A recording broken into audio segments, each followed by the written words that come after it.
we get to come to your word and be challenged, Lord, to think, but even more than that, Lord, to just allow our hearts to be molded and transformed. Lord, even as we looked at last week, that our minds would not be conformed to the pattern of this world, but they would be transformed, Lord, as we seek renewal from you. And so meet us here, Father. We love you. We give you the honor. We give you the praise. And we give it all in the name of Jesus. Amen. Amen. All right. Well, once again, welcome. Romans 13 is where we're going to be tonight. And last week we talked about this major shift that takes place in the book of Romans. In Romans chapter 12, we see a shift to Paul giving commandments, right? Romans 1 through 11 is sort of Paul's exposition. The gospel is the power of God unto salvation for all who believe. He then gives us this statement in Romans 12:1, do not be conformed to the pattern of this world, but be transformed by the renewing of your mind. And in a sense, the rest of the book of Romans is an outworking of that central principle, that central idea. What does it look like to renew our minds in the everyday matters of life? Now, think of that for a moment, because as we come to this text, it might actually seem like a bit of a diversion. Paul talks a lot about how we relate to one another as believers in Romans chapter 12. In Romans chapter 13, he's going to talk about how Christians relate in particular to the government or the governing authorities before bringing it back around to how we're to treat one another in love.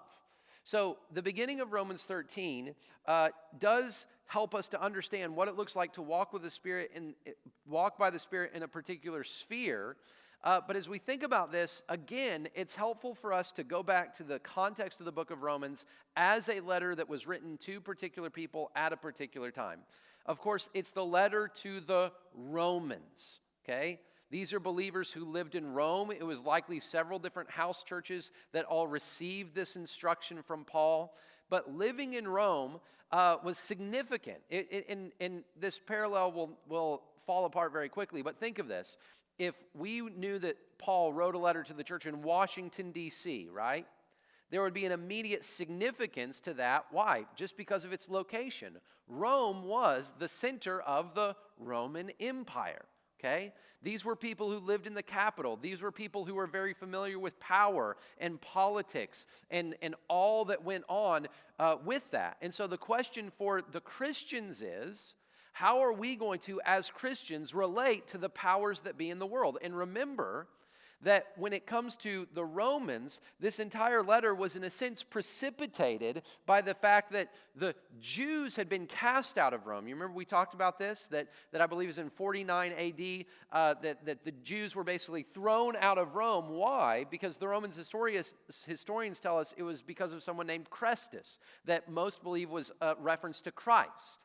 Now, the Roman authorities, they didn't distinguish at that point because it was so close to the time of Jesus, and of course, Jesus was a Jewish man, and Christianity was seen as a Jewish movement. They didn't distinguish at that point between Christianity and Judaism, so they just said, all right, all the Jews have to leave Rome, which meant that the Gentile Christians got to stay. Now, eventually, the Jewish believers get to come back, and all of the other Jewish people as well. And that creates the circumstance by which Paul has to say, okay, here is how the Jews and the Gentiles are supposed to get along, okay? So we talked about that, Jew and Gentile dynamic, but think of this. Paul knew very clearly that the early Christians were not only seen as a religious sect, but they were seen potentially as a religious threat. And we can understand why, can't we? When it came to the Romans were a people who, kind of like the Persians before them, they were a people who, when they conquered foreigners, they did not mandate that those foreigners immediately convert to their religion. Okay? So the Romans had their own religion, right? And that religion was, in a sense, kind of syncretistic. It involved not just sort of the pantheon of gods. You can think of all of the Roman gods that are out there and kind of their Greek counterparts as well. The Romans had their own religion. But they believed not only in their gods. The Romans, like almost everyone in the ancient world, believed that their gods existed, but they also believed that these other religions, that they had gods too. They were people who would have said of the Jewish God, okay, fine, the Jewish God can exist, no big deal, and you can worship him, no big deal, as long as You don't have some kind of claim of supremacy, or you don't have some kind of mentality that our rule can in any way be questioned, okay? And this is why, by the way, when the Romans took over, they said, hey, continue to worship as you worship. We're not going to try and change your mind, but don't mess with us, because if you do, we are the Romans, and we will put your neck under our boot, and we will show you that we are mighty, we are powerful. So, yeah, continue your worship, but know that we are in charge. Now, think about that for just a second. Christians were people who worshiped a man who died. And how did he die? He died on a Roman cross. Now, we know from the gospel accounts that Jesus' death was not only because of the Romans, right? He was crucified by the Romans, but he was crucified on charges that were brought by the Jewish people. But even think about this. In the Gospels, it's very clear. Pilate, as the Roman governor, he looks at this and he says, he's not committed a crime. He's done nothing. He says this to the Jewish leaders. If he's broken something in your law, you take care of it. But in terms of Roman law, he hasn't done anything. And you know what the Jewish leaders say? They say, he claims to be a king. And anyone who claims to be a king is by virtue of that a threat to Caesar. Anyone who allows Jesus to live and to allow Jesus to make the claims that he does is no friend of Caesar, at which point that's what got Pilate's attention. Not even really that he was a king or that he claimed somehow to be the Messiah, but that the Jewish people played their ultimate trump card. Pilate, we all know that you work for Caesar, and we all know that Caesar does not allow anyone to challenge his power. So maybe, Pilate, if you're not willing to do what's right here, word might even reach Caesar's ears that someone is in Palestine challenging him. And listen, this is your responsibility, Mr. Pilate, so you better take care of this threat before the threat grows and something worse happens to you. And that's the point where Pilate says, all right, if you guys use the Caesar card, well then guess what? I wash my hands of it. He tries to, but in the end, Jesus was crucified on a Roman cross. Now, why? Again, as we just try to tease that out for just a moment, imagine as Christianity is spreading across the Roman Empire, the Roman world begins to notice, right? Wow, there's a lot more of these people who are converting to Christianity. And imagine this. I mean, if you're Caesar, if you're a Roman governor, and by the way, when we say that this was widespread, Paul says in the book of Philippians, he says, give greetings to those who are in Caesar's household, right? I mean, this is something that's widespread all the way up to the upper echelon of society in Rome. And they recognized that when it came to Christians, Christianity was quickly becoming, or at least potentially, a threat to the Romans. Not because the Christians were like warriors who were going to come and sack Rome, but actually for a different reason. Think of it. The Christians were very hard to dispense with. Why? Because they didn't worship a king who you could go find and kill.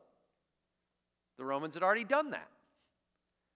The Christians claimed to worship a king who the Romans had killed, but who had come back to life.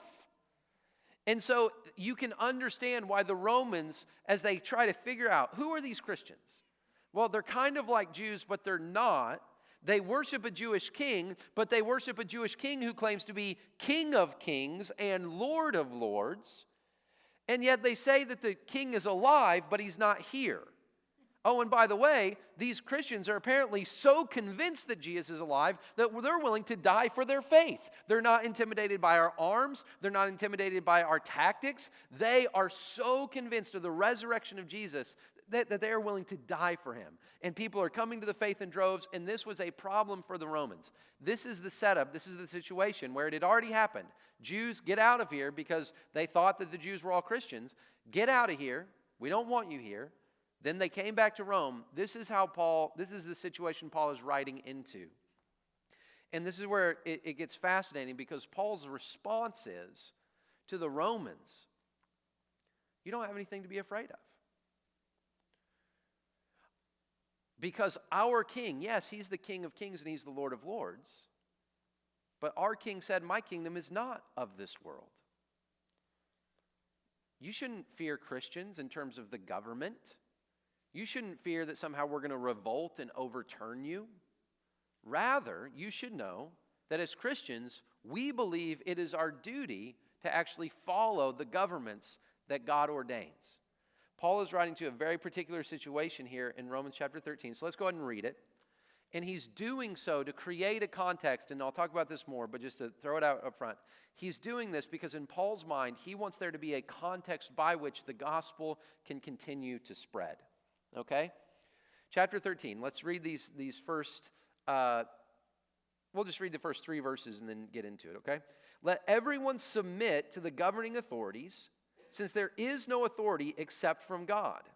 And the authorities that exist are instituted by God. So then, the one who resists the authority is opposing God's command, and those who oppose it will bring judgment on themselves. For rulers are not a terror to good conduct, but to bad. Do you want to be unafraid of the authority? Do what is good, and you will have its approval. Now, think of the context again for a moment, that when it comes to Romans chapter 12 gives a lot of commands. One of those commands is, vengeance is mine, says the Lord. If your enemy tries to hurt you, then basically leave it into God's hands, love them, and that will heap burning coals on their head. And the last verse in chapter 12 is, do not be conquered by evil, but conquer evil with good. Okay? Now, it's very interesting because the Roman government, really by a lot of modern standards, would have been considered evil. And here's what I mean by this. The Roman government sanctioned and allowed a lot of things that were very wrong. And by that I mean the Romans were very famous for, we would call it infanticide, right? Where they had children, they had babies, and if the babies were unwanted in some way, they would literally expose the babies to the elements.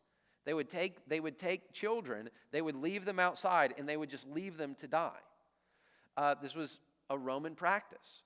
Roman sexual mores. We've already talked about this in various ways, but Roman sexual mores, very different from what we would call now a Judeo-Christian vision or version of marriage. And in many other ways, the Roman court, the personal behavior of the politicians, they were not Christian, they were Roman, okay? And yet, Paul's vision of overcoming evil is not by force or coercion, but rather overcoming evil with good. Okay?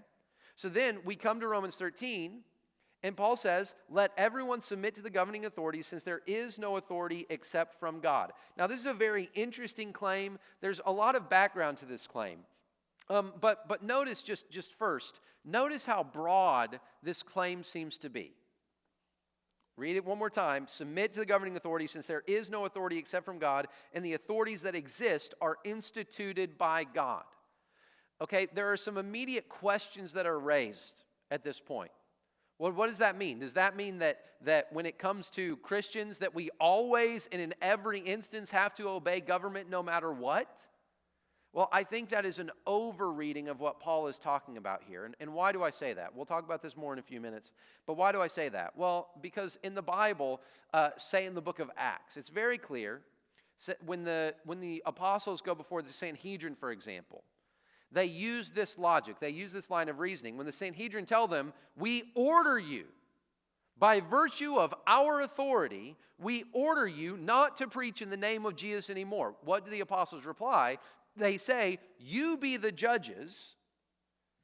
Is it right for us to obey God, or is it right for us to obey men?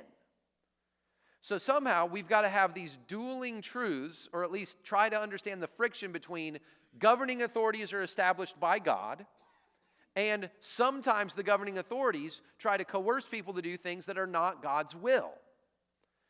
We'll talk about that more in a second, but just let that tension for a second just hit us. Paul says, submit to the governing authorities, since there is no authority except from God, and the authorities that exist are instituted by God. So then, the one who resists the authority is opposing God's command, and those who oppose it will bring judgment on themselves. There's a background here that I think is important to know. even as it's not exactly clear how much of it is going on here in Romans 13. Here's what I mean by this. The Jewish people, many of them believed that when it came to the governing authorities in the world, that the governing authorities in the world were actually reflections of governing authorities that existed in heaven. And this might get kind of trippy for a minute, but it's true. The Jewish people believed that there were 70 nations throughout the world. Okay? This goes back, by the way, to Genesis chapter 10, the table of nations, where after the flood with Noah, Noah has 3 sons, Shem, Ham, and Japheth, and from them, according to Genesis chapter 10, there are 70 nations, right, that are then dispersed and spread out throughout the world. This is why, by the way, there's a symbolism of Jesus choosing 70 witnesses. Many people believe that that was intentional as a representation of the gospel, not just going out to the 12 tribes of Israel, but eventually going out to the entire world through all of those nations. So the number 70 is significant. But here's why. Because the Jewish people believed, or at least some of them did, that there were actually angelic powers that were behind the rule and the sovereignty of those 70 nations. There's texts at the very end of the book of Deuteronomy that talk about the sons of God, which was another reference to angels, right? The sons of God who are essentially powers behind the thrones. This actually shows up in the book of Daniel. In the book of Daniel, remember, is praying for a period, I think it's of 2 weeks, right? For 14 days, he's praying, he's fasting. An angel comes to Daniel. I don't remember off the top of my head. I think it's in Daniel 10, maybe, is this text. But in Daniel 10, I believe, you can double check me, that Daniel's praying. There's an angel that is coming to Daniel, but the angel eventually gets to him. And here's what he says. He said, God sent me to you, but for this period of time, it was either 10 days or 2 weeks, I was prevented from coming to you by what he calls the Prince of Persia. And that's a reference not to an earthly prince, but it's a reference to some kind of heavenly being. We also see this, by the way, in the book of Revelation, which again unveils to us so much of the heavenly realities. We understand that there are earthly powers and earthly authorities, but behind those earthly powers are spiritual powers, okay? So it's very possible that what Paul is talking about here, or at least is obliquely in some way in the background, is that God has established rules, authorities, times, places, seasons, and all the rest for nations, so that we have to recognize where we're born, how we're born, into the systems in which we're born, that those things, in a sense, are established and ordained and governed by God. Okay? Paul talks about this, by the way, in Acts chapter 17. When he says, time, season, places, they are ordained by God. He's talking there to the Athenians when he's explaining to them the coming of Christ.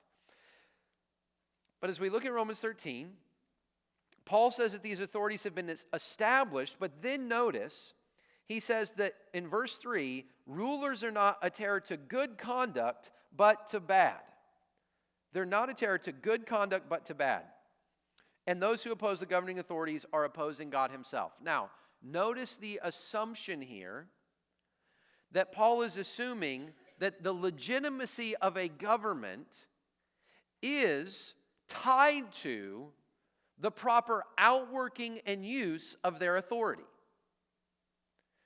The government's role, according to Paul, is to be a terror to good conduct rather than to be, I said that wrong. The role of the government is to be a terror to bad conduct, to evil conduct, rather than to good conduct.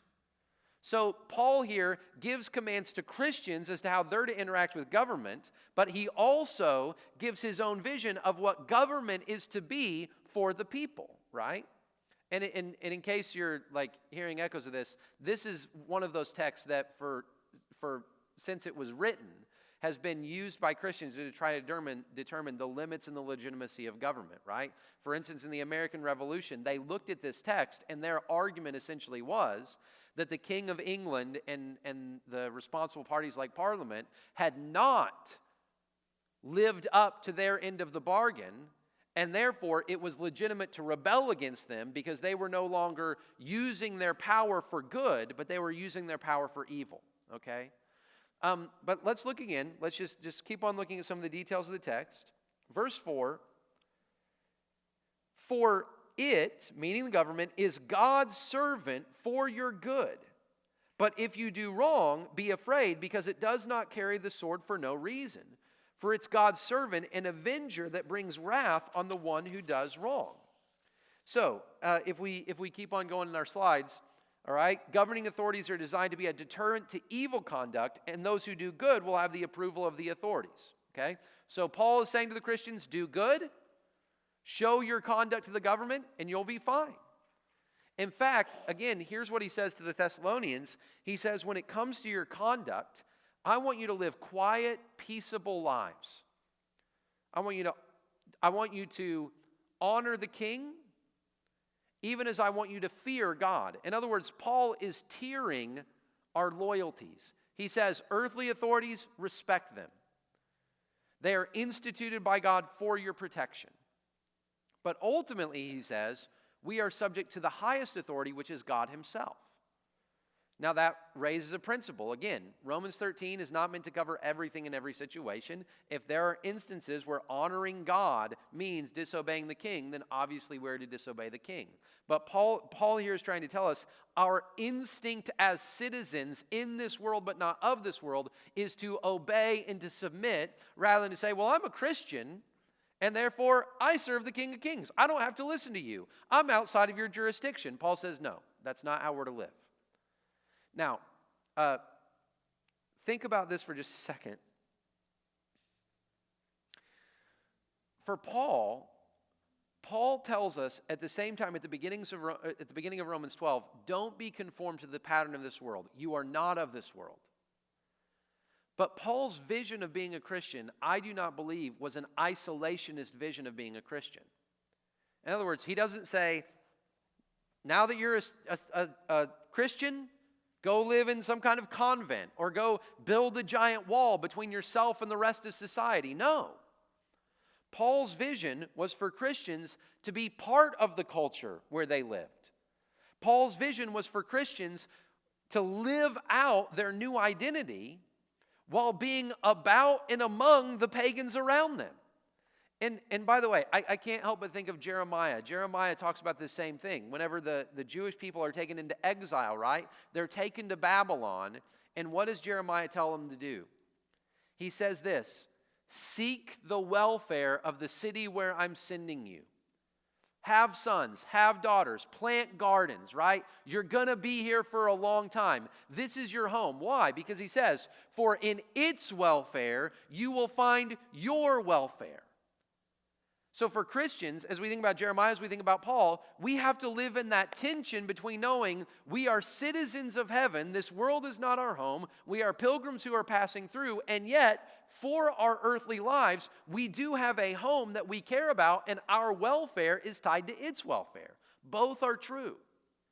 Which is why Paul says, you are citizens of heaven, but as citizens who are not yet in heaven, obey the governing authorities.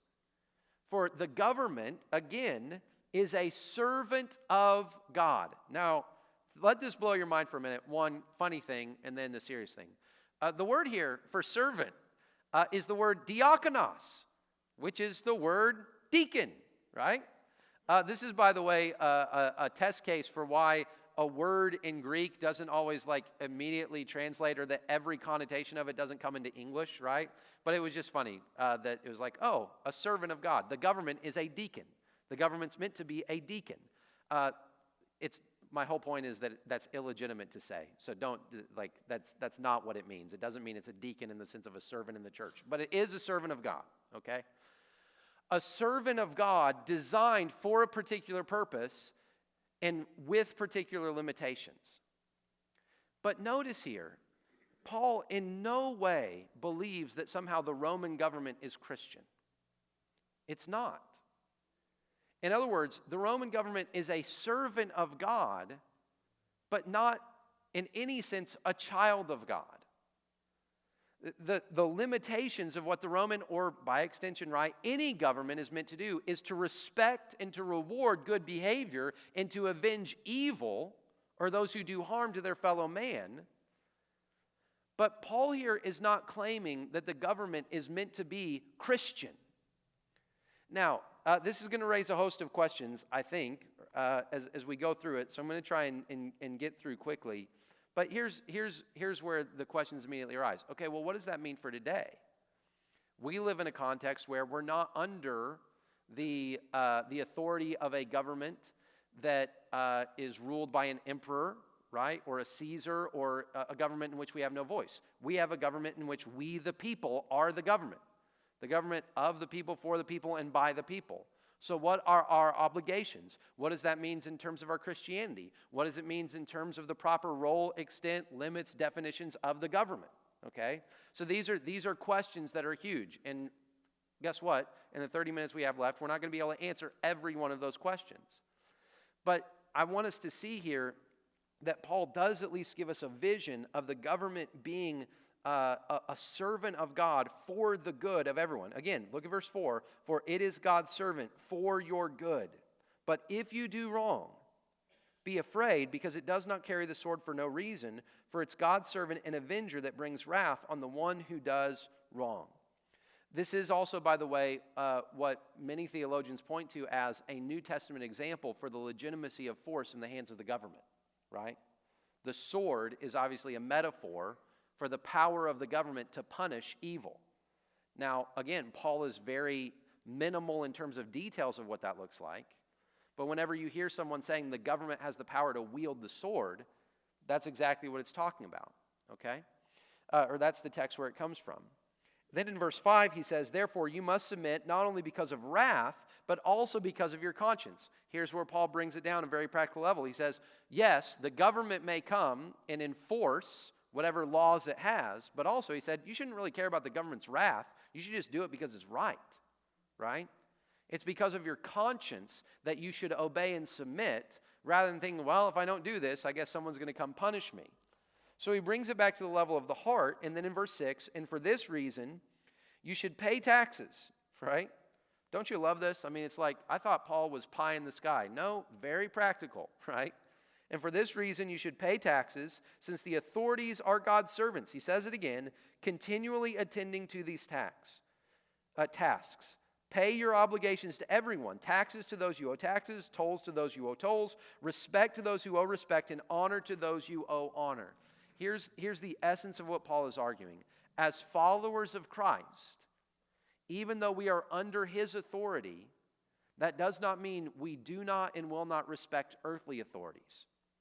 Christians should not be subversive in the sense of overthrowing the government, in the sense of trying to establish a form of government that is coercive for other people, but rather we are people who show honor, who pay taxes, who are good citizens, and who do right.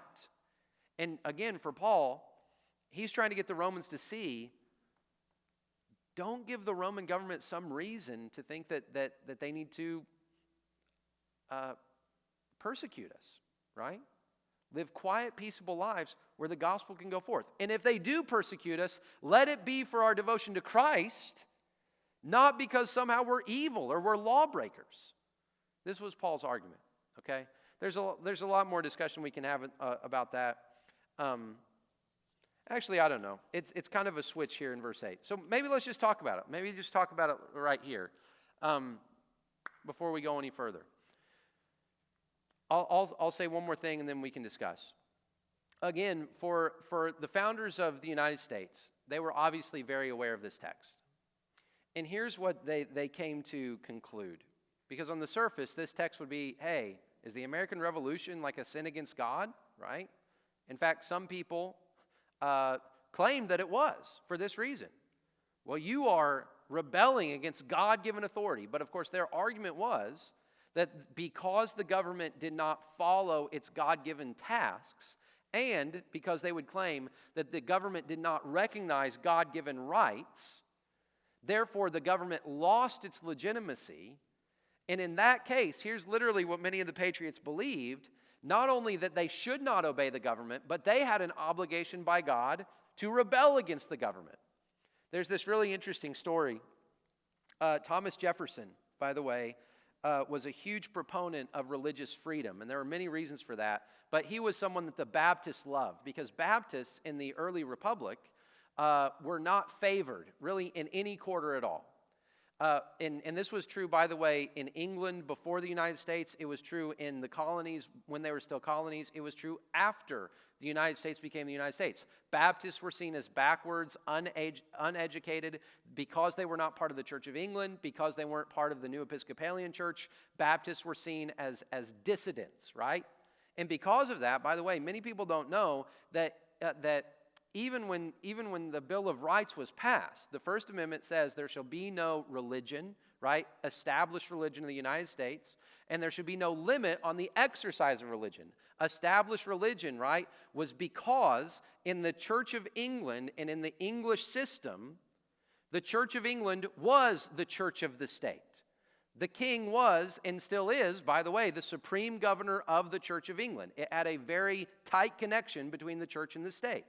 And so people like the Baptists said, we want religious liberty where there is no state-established religion. Why? Because the Baptists were the minority. They didn't want people to tell them how to worship. They didn't want people to tell them how to live. They wanted the freedom to do that, and they believed that other people should have the freedom to do that as well. Okay, so here's the story with Thomas Jefferson. So Thomas Jefferson is president. And the Baptists are some of his allies, and there's many reasons for that. Thomas Jefferson was seen by many people to be a very radical, non-Christian president. Why? Because he questioned basic tenets of the Christian faith. He went to France, right? He was an ambassador to France. In France, there were many people who were much more irreligious than in Britain and in the United States of America. But here's the point. People had serious doubts about Thomas Jefferson's faith. The Baptists understood that.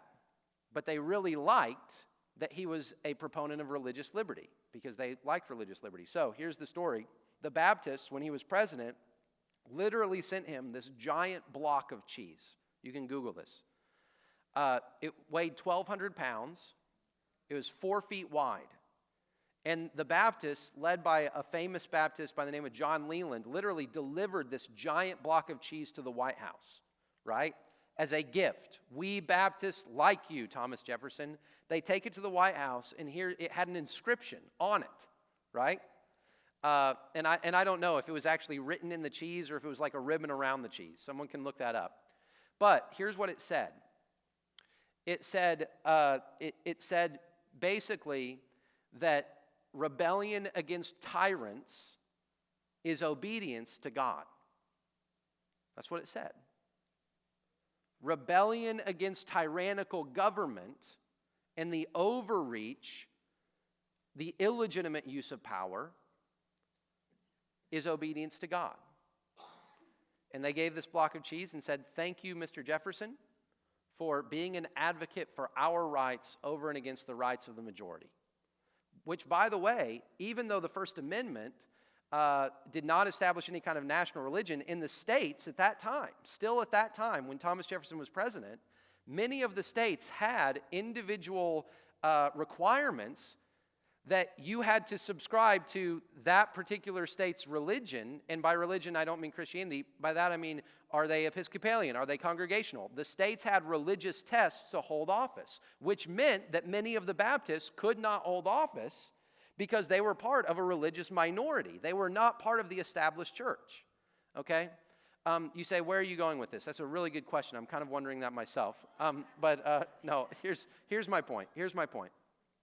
When we look at these texts about government, I'm speaking from a Baptist tradition. I am a Baptist in this sense, and strongly. I truly believe that when Paul here is giving a vision of government, he says there are established limits of what the government is meant to be and do, and there are established limits of what the government is not intended to be and do. Okay? For Baptists, because Baptists were birthed in a minority situation, they have always been on the forefront of religious liberty, as in the liberty of the conscience to worship God as you see fit. So for Baptists, traditionally, they have said, we do not want the government to coerce people into any kind of belief. Why?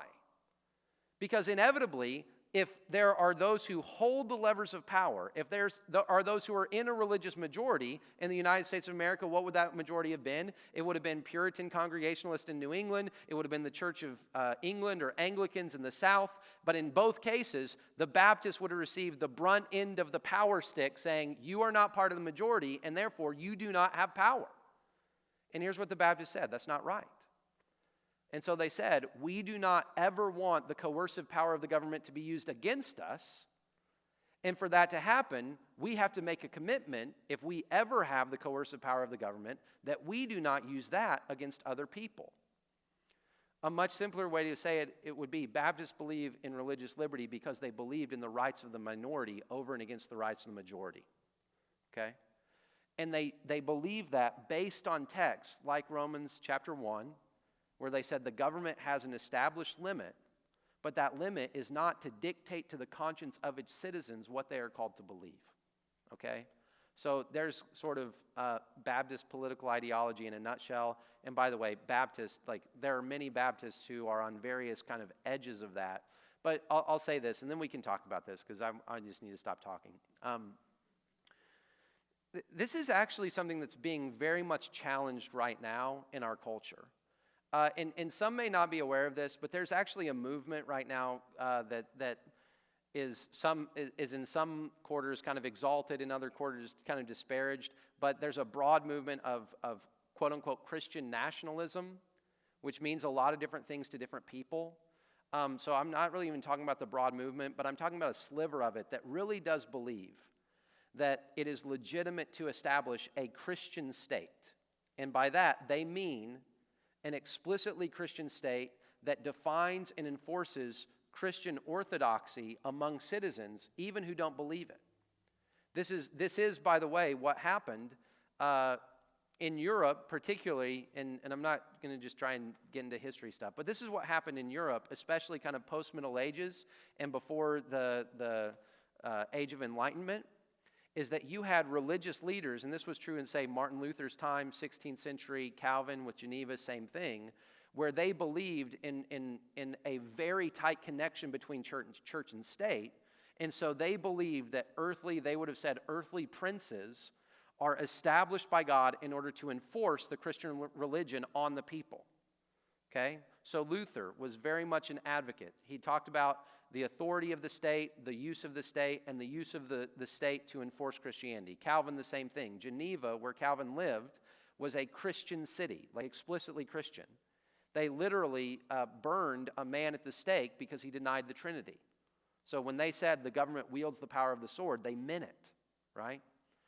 And it was in that context where you have Lutherans and Lutheranism in the German states, where you have various forms of Christianity in the different pockets of Europe. The Baptists came and said the right form of government is a democratic form of government where the government represents all the people and does not dictate its conscience upon anyone. So I will just say, for those who have an idea of we should establish an explicitly Christian state here today, to that I would say, I am a Baptist, which means I truly believe that the government does not have a God-given authority to exact a particular religious position on any of its citizens. And listen, honestly, since the founding, that's been pretty common and pretty normal. But honestly, in the last 10 to 15 years, and especially in the last 4 or 5 years, that's actually become much more controversial to say. If you don't know anything about some of these movements, maybe you should consider yourself lucky.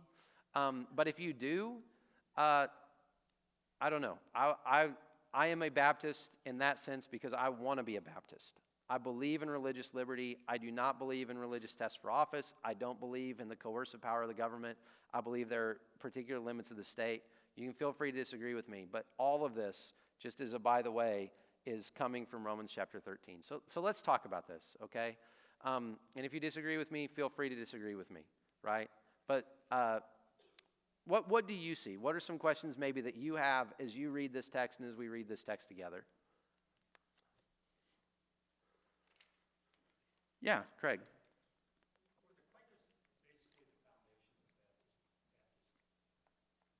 No. So the Quakers,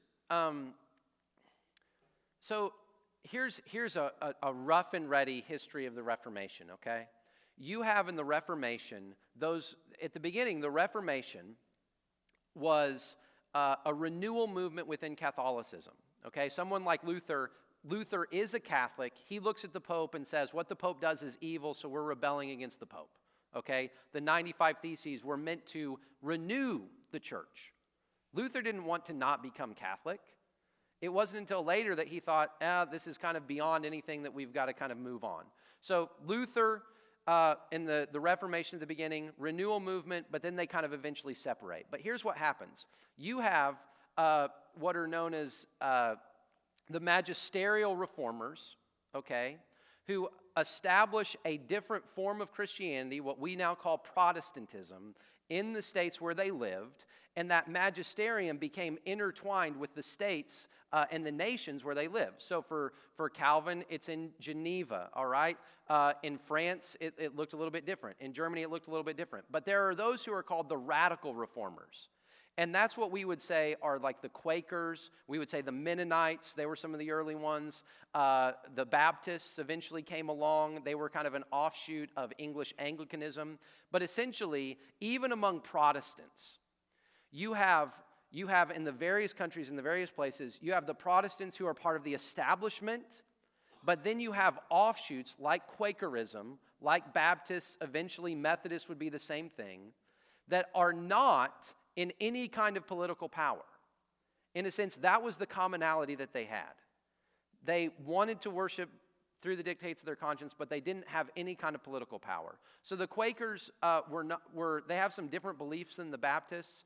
So Baptists did not come from Quakers, but essentially in England, these groups were called nonconformists, okay? In other places, they were called radical reformers. And in many instances, the actual Protestants who had power could not stand these people, right? Because they said, we're no longer with Rome, but you guys are no longer with us. And so it created a lot of turmoil and upheaval and a lot of other things. But that's kind of a basic answer to your question.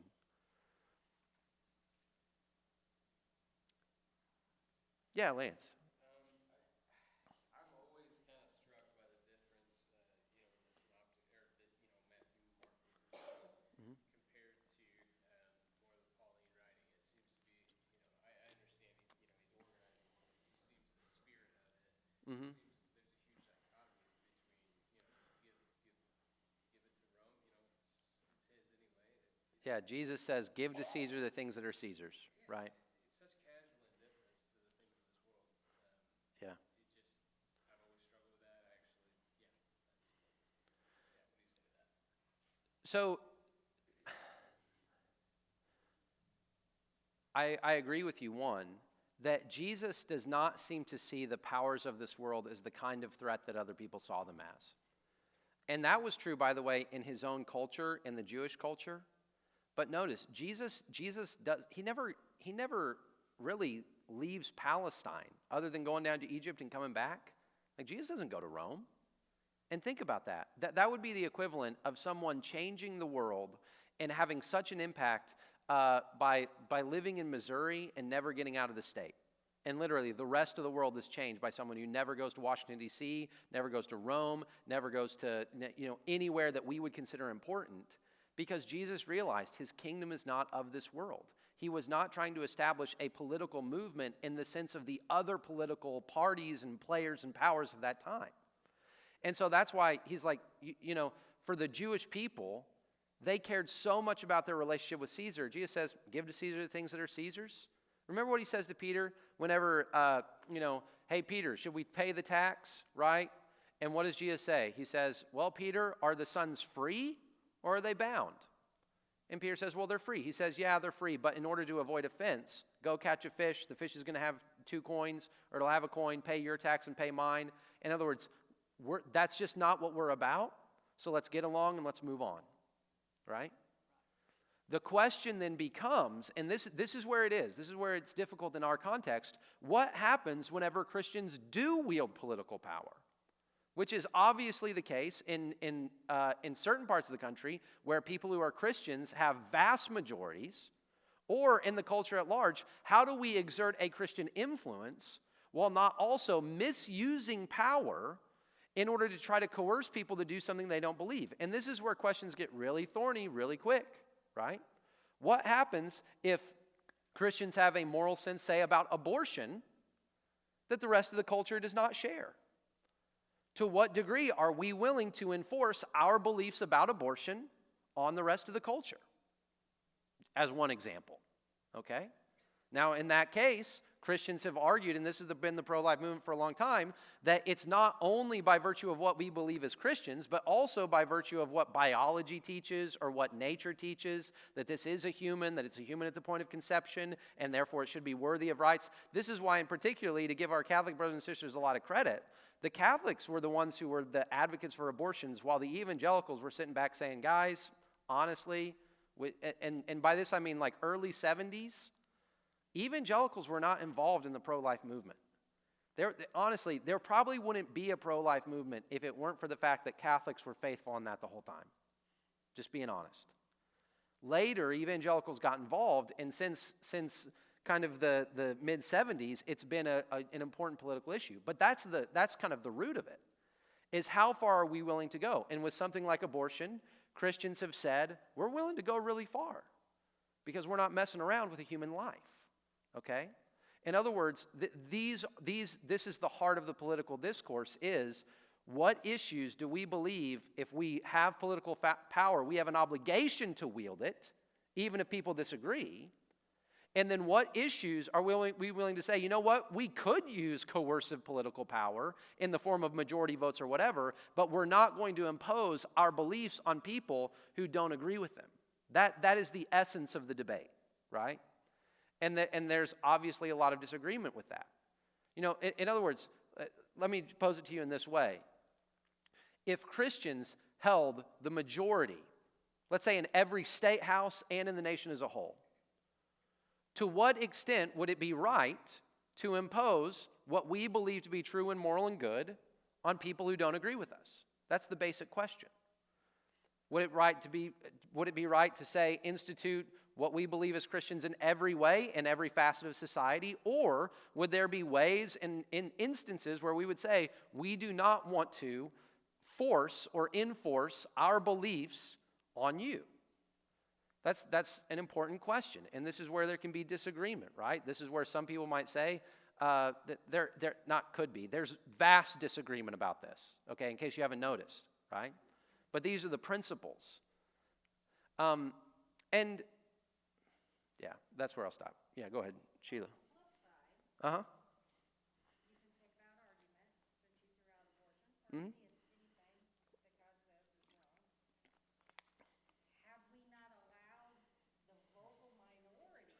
Yeah. To overshadow because we have said nothing. Right. Yeah. You know, as an elected official, I don't have to deal with the big moral things because it's local. Mm-hmm. But when you start moving into Yeah. state level, you know,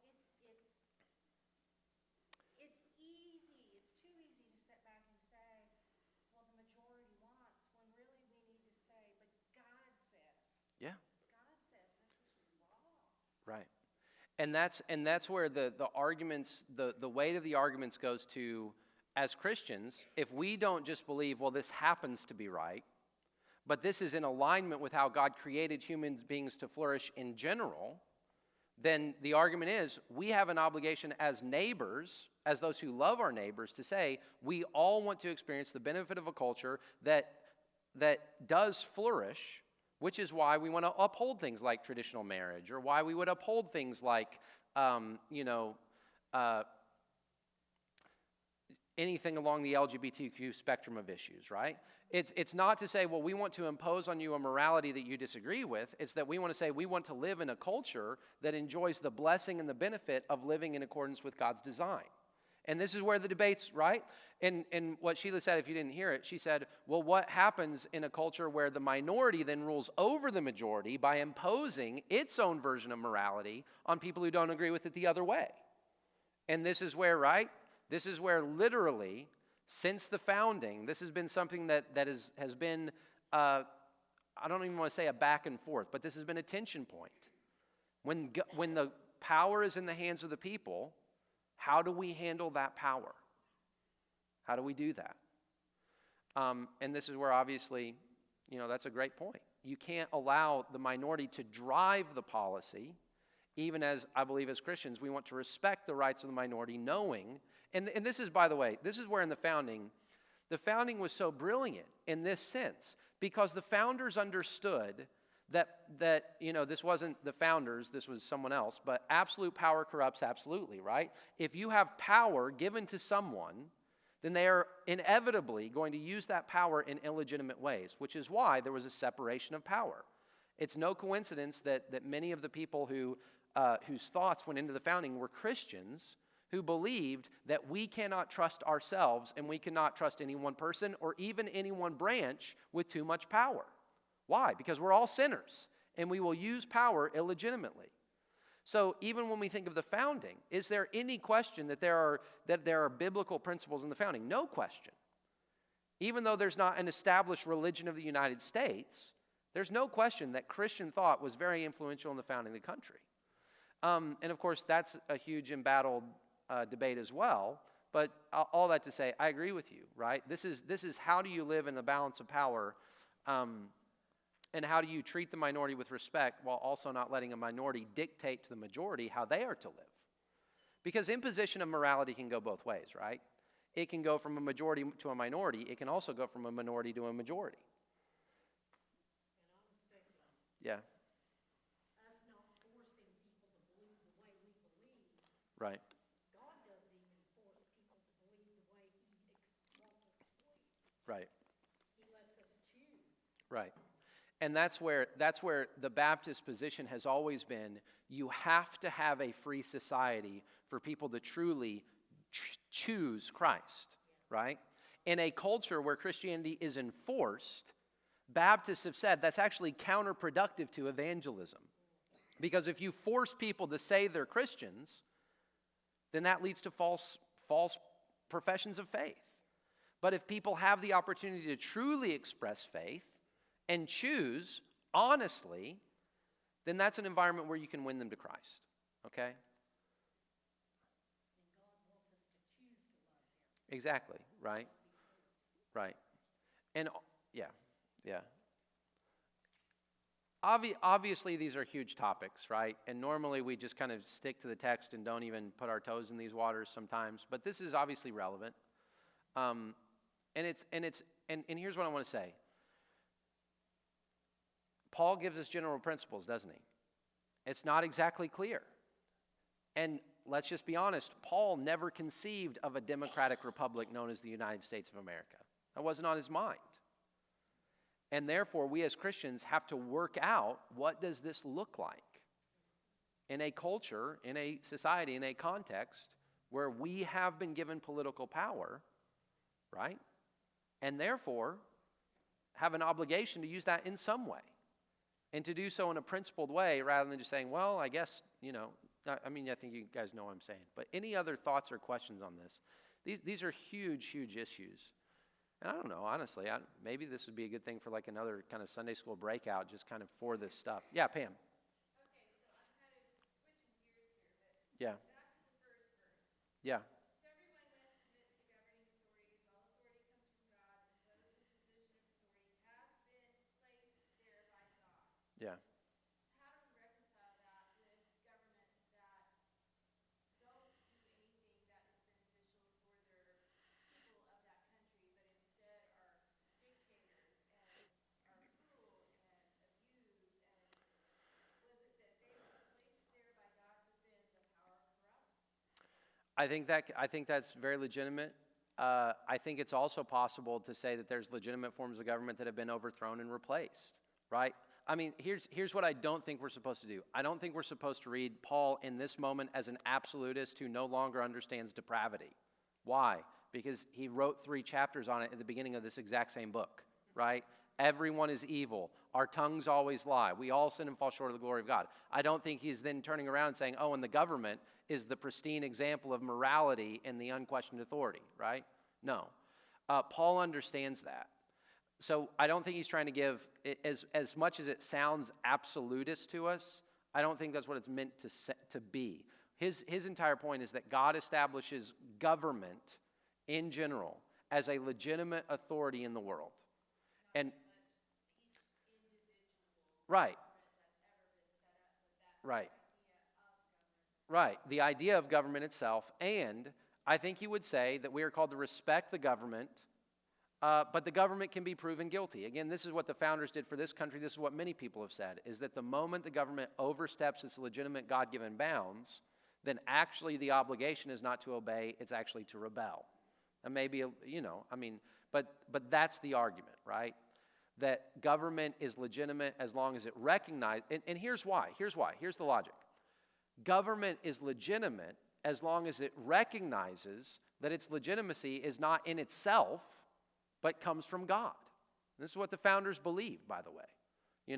And even among, okay, well, what does that mean? What does it mean if we don't all believe in God? What does it mean? Like, there's lots of questions. But that's the point, is that government is never meant to be seen as the ultimate authority.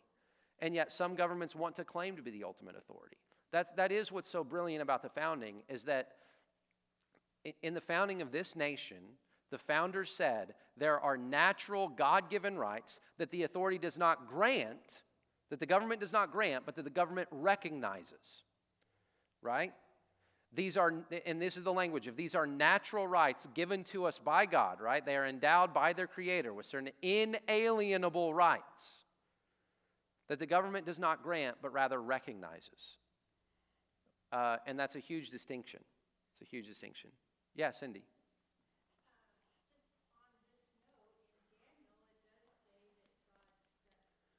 Mm-hmm.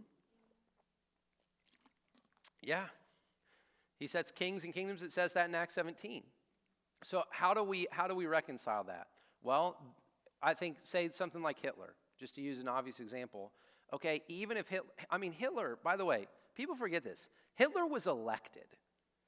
Hitler did not take anyone's power. He was elected, duly elected, as the leader of Germany, right? But even if he has a mandate from the people, the moment that he steps outside of the God-given parameters of his office or position, then his rule is illegitimate, right? This is the same thing, by the way, when the Jewish people conceived of angels who step beyond their God-given authority or pattern. That's where they said, okay, if you are not going to recognize the legitimacy of what God says, then therefore your right to rule, even if it's mandated by the people, is null and void. And that's what I would say kind of to Pam's question. Now, God in his sovereignty, he can still use people who are evil. I mean, think of Daniel, right? Cindy mentioned Daniel. Daniel worked for pagan government after pagan government after pagan government.